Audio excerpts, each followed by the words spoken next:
দূরান্ত থেকে লোকজন আসতেছে। না, এটা কোনো উপভোগের ব্যাপার না। এটা আমার হইল আহ, পরবর্তী সময় দায়িত্ব পালনের ব্যাপার। আর এখন হলো কর্মীদের সঙ্গে তাদের আনন্দটাকে শেয়ার করার ব্যাপার। আমার আনন্দ বেদনা যা ছিল আগে, এটা 5 বছর থাকলে 5 বছর এরকমই থাকবে, আমার কোনো পরিবর্তন হবে না, এইরকমই থাকবে। এই যে আমরা দেখতে পাচ্ছি যে 300 আসনের মধ্যে সবচেয়ে বেশি ভোটে একজন বীর মুক্তিযোদ্ধা পাশ করেছে। এই যে 71-এর একজন বীর মুক্তিযোদ্ধা আপনি, এবং বিগত সময় আমরা দেখেছি আপনার মুখ থেকে একমাত্র মুক্তিযুদ্ধের ইতিহাস শুনেছি বা আপনি গর্জন করে বলেছেন।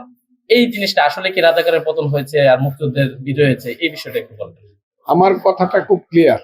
আপনি যদি আমার ওই এখনো টিপ দিলেই পাইবেন, এই যে লাল শার্ট গায়ে দেওয়া আমার, এটাতে আমি বলছি যে বাংলাদেশ যদি এটার নাম থাকে আর বাঙালি জাতি থাকে, রাজাকাররা কোনোদিন ক্ষমতায় যাবে না। এটা দেখছেন, আমার একটা ফোরকাস্ট এখন পর্যন্ত বেঠিক হয় নাই, শুধু কালকে বেঠিক হয়েছে।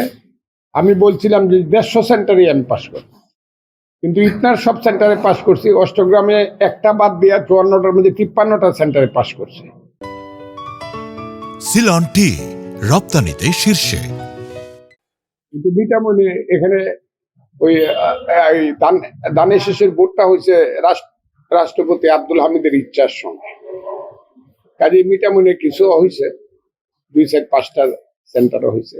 আর কোনো ফোরকাস্ট আমি বলছিলাম যে বিএনপি 2/3 মেজরিটি তো পাবেই, এখন 214টা পাইছে। আমার কোনো ফোরকাস্ট মিথ্যা। যখন সবাই বলতো বিএনপি 25-30টা সিট পাইব, আমি তখনও বলতাম যে বিএনপি 2/3 উপরে সিট পাইব।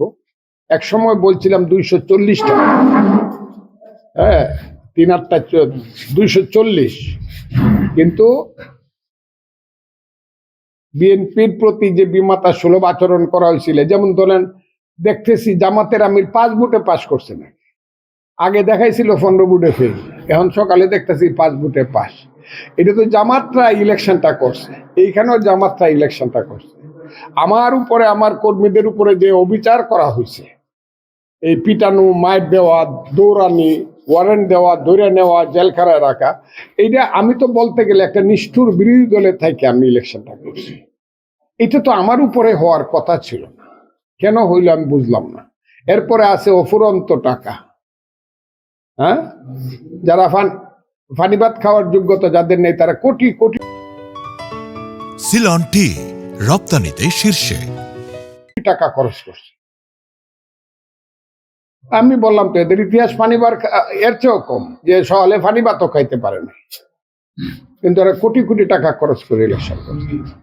কাজেই যদি আরেকটু হইতো, যেমন ধরে না এখানে যদি ফেয়ার, একদম ভোটটা যদি ফেয়ার হইতো, মানে মারামারি দরাদরি, বিএনপি দেখলে পিটায় গাঙ্গের মধ্যে ফালানো, এখনো মিটামন হসপিটাল ভরা আছে, কিশোরগঞ্জে ভরা আছে, এখনো 3জন লোক 2 বছর করে কারাদণ্ড আছে। কিসের আমার আনন্দ, কথাটা বুঝছেন না? আমার 50,000 ভোট আরো বেশি হইতো কম পক্ষে, ইলেকশন ফেয়ার হইলে। এই কারণে আমার মনটা খুব, যে আপনারা বলতেছেন খুশি, বেশি ভোট পাইছে, এটা বেশি ভোট না, বুঝছেন আপনার কথাটা? আমার 50,000 ভোট আমার কমায় দিছে। এই যে আমরা দেখেছি ব্যাপক ভোটে আপনি বিজয় হয়েছেন, তাহলে কি হাওড়ে বাসী আশা করতে পারে আমরা একটা মন্ত্রিত্ব পাবো এই কিশোরগঞ্জ 4 আসন আমি থেকে? মন্ত্রিত্ব কি পাবো না পাবো, এটা তো তারেক রহমান সাহেবের ব্যাপার, এটা দলের ব্যাপার। আমার এই ব্যাপারে কোনো ধরনের কথা নাই। দল যদি মনে করে অবশ্যই হবে, না হলে হবে না, এটা নিয়ে আমার কোনো, আমার হলো জনগণের যে ভার্ডিক্ট, ম্যান্ডেটটা পাওয়ার কথা, এটা জনগণ আমারে দিছে।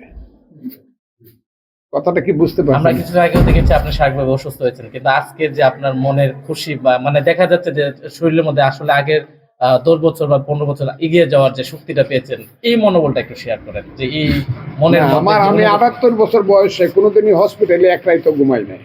হঠাৎ করে তারেক রহমান সাহেবের যে মহাসমাবেশ ছিল বৈঠকে 21 তারিখে, এটাতে যাওয়ার পথে অসুস্থ হয়ে গেছিলাম। এরপরে এখন পর্যন্ত সুস্থ আছে আল্লাহর রহমতে, এবং এই সুস্থতাটা থাকবে, কারণ আমার হার্ট, লিভার যা আছে সব ক্লিয়ার। শুধু তারা বলতে চাইছে যে আমার একটু শ্বাসকষ্ট হয়েছে। এই আপনার কাছে শেষ প্রশ্ন, এই হাওড়বাসীর কাছে আপনার মেসেজটা কি? হাওড়বাসীর কাছে মেসেজটা হইলো, আমি যতদিন আছি তাদের পাহারাদার হিসাবে, হ্যাঁ, বলতে গেলে তাদের রাজনৈতিক গোলাম হিসাবে আমি তাদের সেবা করে যাব সব জায়গাতে। হাওড় শান্ত থাকবে, হাওড়ের মানুষের শান্তি থাকবে। ভালো মানুষ রাস্তা দিয়ে বুক ফুলায় হাঁটবে, খারাপ মানুষরা অনেক দূরে থাকবে সমাজে। এটা হইলো হাওরবাসীর কাছে আমার মেসেজ। আর উন্নয়নের জন্য যদি আল্লাহ 5 বছর রাখে, আমি একটা অফুরন্ত চেষ্টা করে যাব। এ হলো কথা।